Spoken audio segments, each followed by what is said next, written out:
عمر کا نام صرف کام نہیں، حضرت عمر کا نام انقلاب برپا کر دیتا ہے۔ حضرت عمر کا نام کفر کے ایوانوں میں جبر، ظلم، شرک کی وادیوں میں جب حضرت عمر کا نام بھی لیا جائے تو بے ایمان کانپنا شروع ہو جاتے۔ حضرت عمر فاروق رضی اللہ تعالی عنہ، حضرت عمر معمولی شخص نہیں، معمولی آدمی نہیں۔ کچھ لوگ صدیوں کے بعد پیدا ہوتے ہیں اور کچھ لوگ ایسے ہوتے ہیں جو ایک ہی بار پیدا ہوتے ہیں، ان جیسا دوسرا پیدا ہوتا ہی نہیں، دوسرا ان طرح کا پیدا ہوتا ہی۔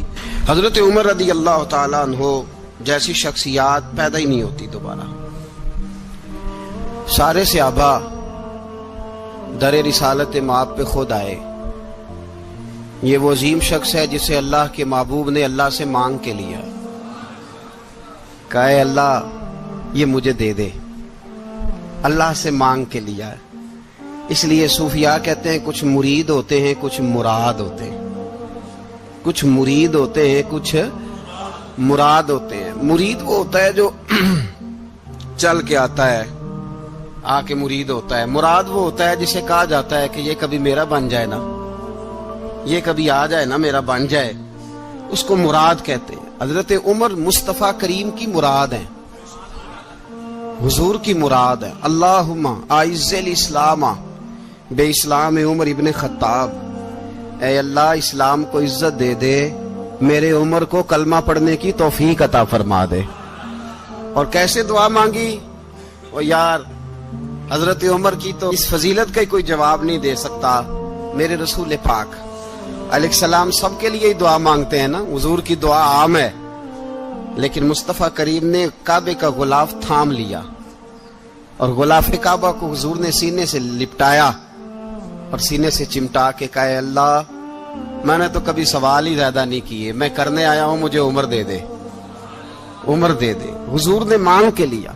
اور پھر جب جس کو حضور مانگے اللہ سے کہ حضرت عمر رضی اللہ تعالیٰ عنہ کا آج یوم شہادت ہے، میرا تو دل کرتا تھا کہ فجر سے باتیں شروع ہوں اور سارا دن ہی عمر کی باتیں ہوتی رہیں، سارا دن جناب عمر کی باتیں، سارا دن، اس لیے کہ ذکر جناب عمر کا ہوگا پر راضی اللہ کے رسول ہوں گے صلی اللہ تو جاگ کے بیٹھے، خوش ہو کے بیٹھے۔ ہمارے ہاں منایا ہی نہیں جاتا، بابے اللہ کیتا ساؤن بھادروں اسو کتا تے منڈے جنوری فروری، تو اسلامی سال بھی گیا اور وہ تاریخیں بھی ساری گئیں۔ یکم محرم امت مسلمہ کے لیے بہت بڑا دن ہے، بہت بڑا دن، یہ شہادت ہے حضرت عمر فاروق کی رضی اللہ تعالی عنہ۔ یہاں چھوٹی چھوٹی باتوں پہ گورنمنٹ چھٹی کرتی پھرتی ہے، چھوٹی چھوٹی باتوں، الیکشن ہو گیا تو چھٹی، فلاں جگہ پہ تھوڑا سا کسی نے خبر دے دی کہ کوئی پریشانی ہے تو چھٹی، فلاں جگہ یہ ہو گیا تو چھٹی، یہاں تک کہ فلاں وزیر صاحب فلاں علاقے میں آئیں گے تو سارے علاقے کو چھٹی۔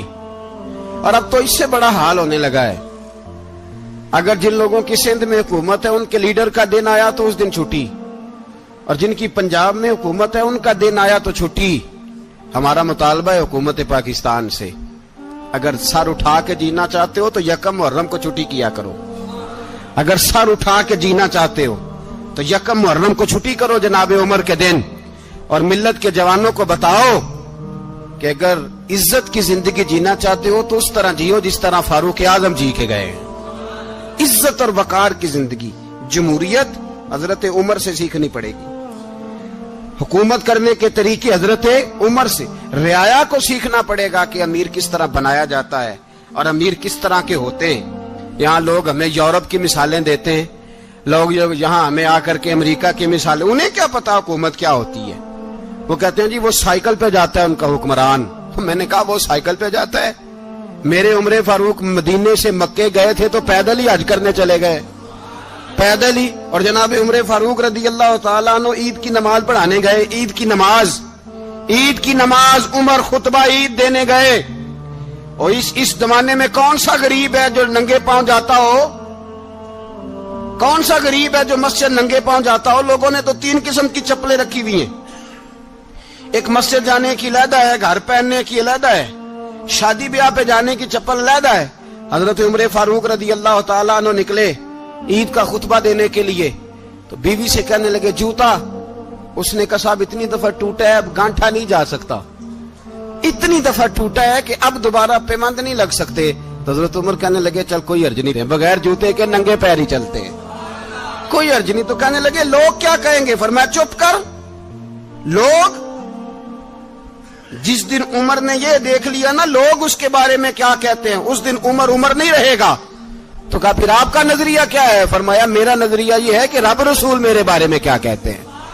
لوگوں کا کیا ہے؟ لوگ کل کسی کے بارے میں کچھ کہتے ہیں اور پرسوں کچھ کہتے ہیں. میرا نظریہ یہ ہے کہ رب رسول میرے بارے میں ننگے پیر عمر جا رہے ہیں. کون جی؟ میں بڑا ماڑا. اچھا جناب کیا کیا غربت ہے؟ 10 قسم کے جوڑے لٹکے ہوئے ہیں کمرے میں اور پہننے کی فرصت نہیں. سویرے کیا پہننا ہے، شام کیا پہننا ہے، 15 سوٹ کٹھے استری ہو کے لانڈری والا بھیج رہا ہے اور تو غریب ہے. تو بہت بڑا غریب ہے. اس لیے کہ غربت پیسوں کی وجہ سے نہیں ہوتی، غربت تو دل کی ہوتی ہے. تو واقعی بڑا غریب ہے اور تو غریب ہی رہے گا. امیر تو عمر فاروق تھے جو ننگے پاؤں چلے گئے عید کی نماز پڑھانے. تو رستے میں جو ملا کہنے لگا عمر جوتا تو پہن لو. فرمایا تمہیں عمر کا جوتا نہ پہننے کا نقص تو نظر آیا ہے، کوئی حرج نہیں. اگر عمر کو کبھی بتانا ہوا تو وہ والا نقص بتانا جو عمر کی سیرت میں پیدا ہو، کردار میں پیدا ہو، وہ والا نقص بتانا. یہ چھوڑو جوتے آتے جاتے رہتے. ننگے پاؤں گئے، پاؤں دھوئے، نماز پڑھائی، لوٹ آئے. او بھائی یہاں تو ہمارا بناؤ سنگار اترنا، جتنی توجہ کپڑوں کی طرف ہے اتنی توجہ کبھی ہماری علم کی طرف ہوتی نا، جتنا ذوق شوق ہمارا بناؤ سنگار کی جانب ہے، اتنا بناؤ سنگار کبھی ہمارا اخلاقیات کی جانب ہوتا تو معاملات بڑی حد تک سنورے ہوئے ہوتے. حضرت سیدنا فاروق اعظم رضی اللہ تعالی اپنی زندگی کو ترتیب دیا. ایک دن بھی خلافت نہیں مانگی اللہ سے. حضرت عوف بن مالک اشجعی ایک صحابی ہیں. حضرت عوف بن مالک رضی اللہ تعالیٰ عنہ فرماتے ہیں کہ جناب ابو بکر صدیق کا زمانہ تھا تو میں نے خواب دیکھا. میں نے خواب میں جناب عمر کو دیکھا اور میں نے دیکھا کہ کوئی کہنے والا کہہ رہا ہے کہ عمر وہ ہے کہ اللہ کے رستے میں کوئی اسے جتنا مرضی برا بھلا کہے یہ پرواہ نہیں کرتا. کس کے رستے میں؟ بولے سارے. اس کا مطلب ہے اللہ کے رستے میں لوگ برا بھلا بھی. قرآن مجید نے کہا وَلَا يَخَافُونَ لَوْمَةَ لَائِمٍ.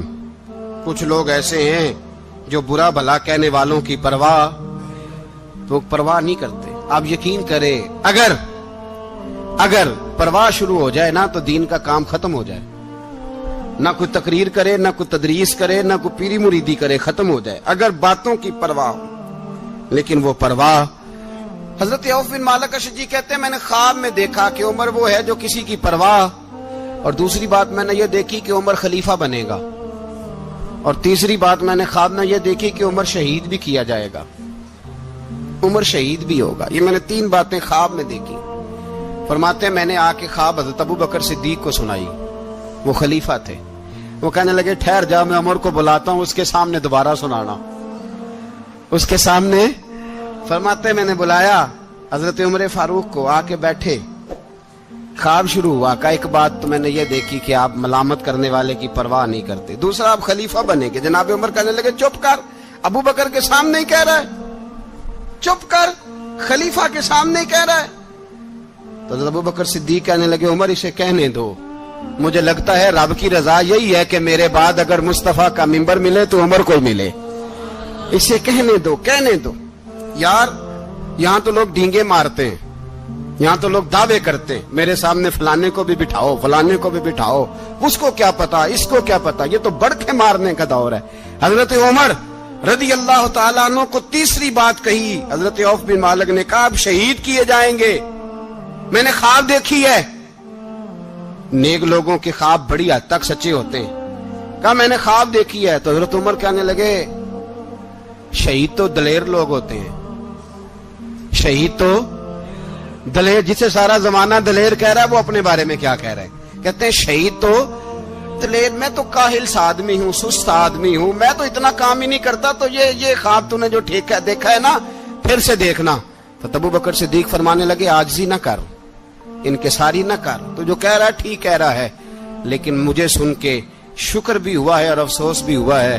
افسوس اس بات کا کہ تیرے جیسا بطل عظیم چلا جائے گا، اور شکر اس بات کا کہ رب تجھے زندگی بھی اعزاز والی دے گا، اور شہادت کی موت دے کے اللہ تجھے موت بھی عزت والی عطا فرمائے گا۔